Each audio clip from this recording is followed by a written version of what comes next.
Hello friends, I hope आप सब अच्छे होंगे। और आज का हमारा टॉपिक है बैटल ऑफ बक्सर। आपको याद होगा हमने पिछली वीडियो में पढ़ा था, जो क्लाइव था, क्लाइव के साथ में वॉर हुई थी सिराजुद्दौला की, बैटल ऑफ प्लासी।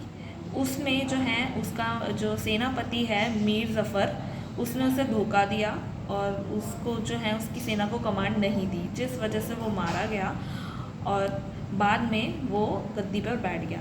पर क्योंकि उसे जो है काफ़ी सारे टर्म्स एंड कंडीशंस के थ्रू अपना राजकोष से काफ़ी सारा पैसा देना पड़ता था ब्रिटिशर्स को, तो उसका राजकोष खाली हो गया, जिसकी वजह से विद्रोह होने लग गए।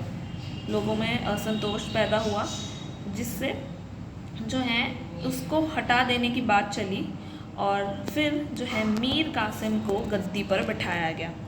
अब मीर कासिम किसी और को गद्दी पे बिठाया गया उसके अनपॉपुलर होने की वजह से, तो ऐसे तो ये नहीं बैठा होगा, डेफिनेटली इसने भी कुछ शर्तें रखी होंगी और इसे भी कुछ शर्तें ईस्ट इंडिया कंपनी की माननी पड़ी होंगी। तो हम अब इनके बारे में बात करते हैं। जैसे मीर कासिम को ईस्ट इंडिया कंपनी ने क्या कहा, भाई हम तुम्हें सेना दे देंगे, जब भी तुम्हें ज़रूरत पड़ेगी हम तुम्हें सेना दे देंगे और तुम्हारे जितने भी इंटरनल अफेयर्स होंगे, जितना भी तुम्हारा जो इंटरनली जितने भी डिसीजंस होंगे वो तुम खुद लेना, उसमें हम कोई दखल अंदाजी नहीं करेंगे, चिंता मत करो, सारा रूल तो तुम्हारा ही रहेगा।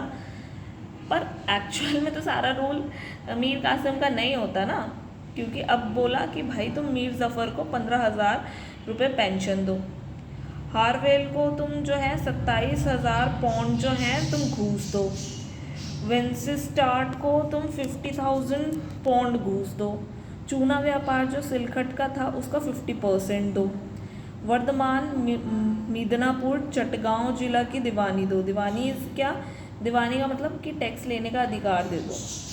अब इतनी सारी टर्म्स एंड कंडीशंस पे साइन हुए, उन्होंने माना। तो अब जो है फिर भी मीर कासिम जो है मीर ज़फ़र जो है ज़फ़र की तरह एक कठपुतली राजा बिल्कुल नहीं था। अब इसे इतना तो समझ में आ गया था, जो सेना है, सेना मुझे रखनी पड़ेगी, अगर मैं अपनी सेना नहीं रखूँगा तो ये कभी भी मना कर सकते हैं, तो दिक्कत आ जाएगी। तो मैं इंटरनल अफेयर्स में जो मेरा रोल है वो भी पूरी तरह से ख़त्म हो जाएगा। तो इसने जो है कहीं ना कहीं अपनी सेना को प्रशिक्षण दिलवाया, एक जर्मन व्यक्ति को बुलाया, वॉल्टर रीड हॉर्स, जिसका एक तरह से जो है नाम जो है दूसरा नेम ले लो समरू था, उसको बुलाया और जो है बुर्गिन खां और मोहम्मद तकी खां के साथ मिलकर जो है इनको प्रशिक्षण दिया। दूसरा काम उसने किया, कैपिटल को बदला, कैपिटल को मुर्शिदाबाद से मुंगेर ले गया। आपको याद हो तो हमने पहले भी पढ़ा था, कैपिटल चेंज हुई थी ढाका से मुर्शिदाबाद। आप कमेंट्स में बताइए किसके टाइम पीरियड में हुई थी। बाकी हम आगे बढ़ते हैं। मुंगेर के किले जो है किलेबंदी कराई गई, क्योंकि भाई अब कैपिटल को मजबूत नहीं करेगा तो कैसे चलेगा ना। और तोप खाने बनवाए गए, फैक्ट्रीज बनाई। अब सेना के लिए तोपें चाहिए तो तोपों के लिए फैक्ट्रीज। अब सारी बात तो यह आती है, इस सब के लिए लगेगा पैसा। पैसा आएगा कहाँ से, सारी बात तो यही आ जाती है, आएगा कहाँ से। तो अब राजकोष तो क्योंकि खाली था और जो टैक्सेस लेने का जो अधिकार था कहीं ना कहीं जो मेन एरियाज थे वो तो भैया ब्रिटिशर्स के पास पहुंच गया। तो इसने एक नया तरीका निकाला, एक नया टैक्स इंट्रोड्यूस किया, अबाब कर, जो पुराने कर का 3/32 टैक्स लिया। ठीक है, मतलब पुराना टैक्स तो भाई वो ले रहे थे, तो इसने एक और नया वसूला, जो पुराने टैक्स का इतना रेशो जो है तुम्हें अबाब कर के रूप में देना पड़ेगा और फिजूल खर्ची रोकने के लिए खिजरी जमा कर तुम्हें देना पड़ेगा। अब इन करों के थ्रू जो है वो पैसा बनाएगा और उस पैसे से जो है अपनी आर्मी को खड़ा करेगा और खुद को स्टेबलाइज करेगा। तो इन शॉर्ट जो है अब मीर कासिम जो है ब्रिटिशर्स को लगने लगा खतरा, कि भाई अब ये जो है हमारे लिए बन रहा है खतरा, क्योंकि ये सेना तैयार कर रहा है, क्योंकि खबरें तो मिल ही जाती हैं। तो अब कुछ रीजंस हैं जो अब एकदम से जो कहते हैं ना ट्रिगर करती हैं कि अब ये वॉर की और मूव करने वाला है। ये तो ग्रेजुअल रीज़न थे कि हाँ भाई वो धीरे धीरे अपनी आर्मी तैयार कर रहा है, तो ये चीज़ें खबरें मिली। तो जो फरमान था फ्री ट्रेड का, उसका तो दुरुपयोग पहले से ही चल रहा था। तो इसने क्या किया, जुलाई 1763 में फ्री ट्रेड को कर दिया बंद। अब बोलो क्या करोगे। तो अब गुस्सा तो आएगा ना ब्रिटिशर्स को कि भाई कैसे बंद किया तूने, तुझे हमने बिठाया और तू हमारे लिए ट्रेड रोक रहा है। दूसरा रीज़न बना, बिहार के ज़मींदार था एक राम नारायण, उस पर हमला कर उसकी हत्या कर दी। और पटना अब फ्री था क्योंकि भाई राम नारायण की मृत्यु हो गई, तो पटना था फ्री। तो पटना का एक अधिकारी था, अंग्रेज़ी अधिकारी था एलिस, उसने अपने ऊपरी आदेश लेकर उसने क्या किया, जो है मीर कासिम के कहने के बावजूद, मतलब कहने के बाद भी उसने जो है हस्तक्षेप किया और जो है खुद जो है वहाँ के जितने भी इंटरनल अफेयर्स हैं उनमें एंट्री ली। तो जिस वजह से गुस्से में आके मीर कासिम ने जो है इसे गिरफ्तार कराया टोटल 148 लोगों के साथ में। अब ये चीज़ ऑब्वियस सी बात है ब्रिटिशर्स को रास नहीं खाएगी कि एक ब्रिटिशर को तुमने भाई गिरफ्तार कर लिया। तो इसीलिए जो है कलकत्ता में काउंसिल ने ये निर्णय लिया कि भाई एक सेना की टुकड़ी लाओ और इसकी ओर भेजो। अब इसको भाई धर लो अंदर, ये बहुत बहुत उड़ रहा है, अब इसको पकड़ना पड़ेगा। तो उन्हें लगा कि अब तो भाई पकड़ो, नहीं तो ये हमारी सत्ता ख़त्म कर देगा। तो इसीलिए मेजर एडम्स को सेना लेके भेजा और 9 जुलाई 1763 में कटवा का युद्ध हुआ। तो इसी समय कलकत्ता काउंसिल ने मीर ज़फ़र को हटा के कासिम को जो है मीर ज़फ़र को बिठाया और कासिम को हरा दिया। फिर से ज़फ़र बिठा दिया क्योंकि भाई वो तो कठपुतली राजा था ना, ये तो मान जाता है। अब ये मान नहीं रहा ना, तो इसलिए कटवा का युद्ध कराया, तो एक तरह से इसका काट दिया। अब उसका जो है पत्ता काट दिया। उसके बाद फिर भी कोई छोटे छोटे युद्ध होते रहे, ये बच के भागता रहा और छोटे छोटे युद्ध करता रहा, जैसे गिरिया का युद्ध हुआ, सूती का युद्ध हुआ, उदय नाला का युद्ध हुआ। अब कुछ तो सॉल्यूशन निकालना था, एक बारी पकड़ के अब बस काम ख़त्म ही करना था। इसीलिए अंग्रेज़ों ने क्या किया, 3 टुकड़ियाँ बनाई। एक भेजी मुर्शिदाबाद जो पुरानी कैपिटल थी और एक भेजी मुंगेर जो नई कैपिटल थी, ताकि अब वो भाग के किसी भी तरह से अपनी कैपिटल में ना आ सके। तो अब कैपिटल को कंट्रोल करके ज़फ़र को बिठा दिया। अब एक टुकड़ी भेजी कासिम के पीछे कि भाई अब इसको पकड़ना है।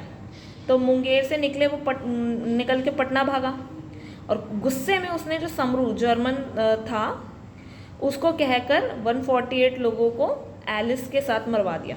इसे ही कहते हैं हम पटना का हत्याकांड, जो 1763 में हुआ था।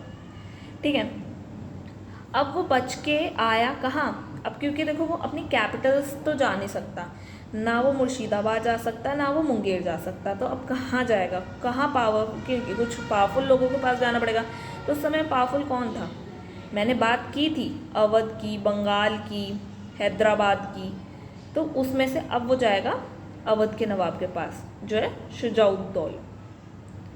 शुजाउद्दौला, और एक है मुग़ल बादशाह शाह आलम सेकंड। यही 2 लोग हैं जो इस समय पे स्ट्रांग हैं। तो अब इनके पास पहुंच गया कि भाई हेल्प करो।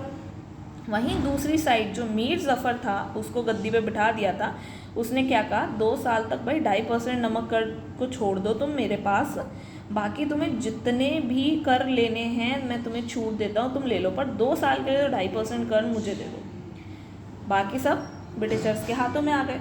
अब फाइनली स्टार्ट हुआ बैटल ऑफ बक्सर, जिसमें एक साइड थे अंग्रेज़, दूसरी साइड थे एक सेना नायक हेक्टर मुनरो, यहीं थे मीर कासिम, शुजाउद्दौला और शाह आलम सेकंड। तो भाई ये वॉर तो जीते ब्रिटिशर्स, ये वॉर हारे ये तीनों।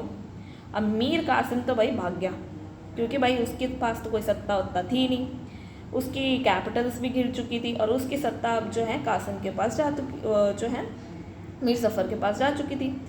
तो अब वो तो भाग गया और 77 में जाके उसकी मृत्यु हो गई। बचे कौन? शुजाउद्दौला अवध का नवाब और शाह आलम सेकंड। भाई ये अब बच गए ना, अब इनको तो सज़ा मिलनी ही है क्योंकि ये तो भाग गया, अब इसका कुछ हो नहीं सकता। ये 2 बचे, बेटा तुम क्यों आए वॉर में, अब तुम गए। तो भाई सिंपल सा है, अब वो इनके साथ में करेंगे एक ऐसी ट्रीटी जो होगी बड़ी ख़तरनाक। इसीलिए अब क्योंकि इतना बड़ा एरिया इन्होंने जीत लिया बक्सर में, प्लासी में, अब क्लाइव को बुलाया कि क्लाइव आ जाओ, अब तुम ही देखो इतने बड़े एरिया को, तुम्हें ही मैनेज करना है। क्लाइव को बुलाया इलाहाबाद की संधि कराई गई। एक इलाहाबाद की संधि हुई 12 अगस्त को, एक हुई 16 अगस्त को। 1765 में ही दोनों हुई थी, बस फ़र्क इतना था, जो 12 वाली थी ना वो क्लाइव की शाह आलम सेकेंड मतलब मुग़ल सम्राट के साथ हुई, और जो दूसरी हुई वो शुजाउद्दौला अवध के नवाब के साथ हुई। अब हम धीरे धीरे जैसे बात करते हैं क्या टर्म्स एंड कंडीशंस इन्होंने रखी, कि जो बीबीयू था मतलब बंगाल, बिहार और उड़ीसा, उसकी दीवानी दे दो। अब दीवानी क्या, दीवानी आपको बताया था टैक्स लेने का राइट। इतना बड़े एरिया का अब टैक्स राइट ले रहे हैं, जहाँ पहले कहाँ बस छोटे से एरिया की बात चल रही थी। आपने देखा था ना यहाँ पे, ये रहा वर्धमान, मदीनापुर, चटगांव, सिर्फ इतने से एरिया की, पर अब बात चल रही है भाई तुम पूरा का पूरा एरिया हमें दे दो, बीबीयू हमें पूरा दे दो, बंगाल, बिहार, उड़ीसा। और जो कड़ा है, इलाहाबाद है, वो ब्रिटिशर्स को अवध के एरिया का वो भी दो, मतलब क्योंकि अवध के एरिया का भी दो, क्योंकि मुग़ल सम्राट है ना, तो इसलिए उन्हें भी कहा गया। और 26 लाख की पेंशन दे देंगे तुम्हें, पर तुम कभी टांग नहीं अड़ाओगे। अभी जैसे तुमने टांग अड़ाई, अब ये हरकत नहीं करोगे, हम तुम्हें पेंशन देते रहेंगे, टेंशन मत लो।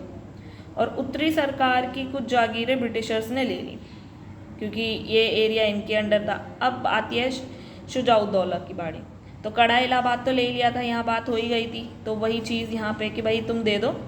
अब चुनार का दुर्ग भी दो, बनारस और गाजीपुर का कंट्रोल भी दो, मुफ्त व्यापार करने की भी अनुमति दो, और ईस्ट इंडिया कंपनी की जो सेना है उसे भी रखने दो। ये इतने सारे एरियाज़ पे कंट्रोल करेंगे अपनी आर्मी के साथ, और फ्री ट्रेड भी करेंगे, फुल मज़े ब्रिटिशर्स के।